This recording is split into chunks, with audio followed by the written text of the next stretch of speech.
Hello and welcome to today's video. If you use the Twitch app on your Android phone and want to manage your bit settings, this tutorial is for you.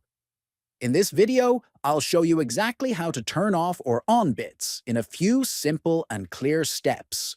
Let's begin. First, open the Twitch app on your Android phone. Make sure you're signed in and then go to the Profile section.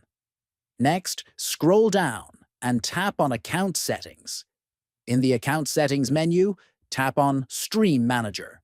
Now, scroll down through the Stream Manager options until you find the section labeled Bits.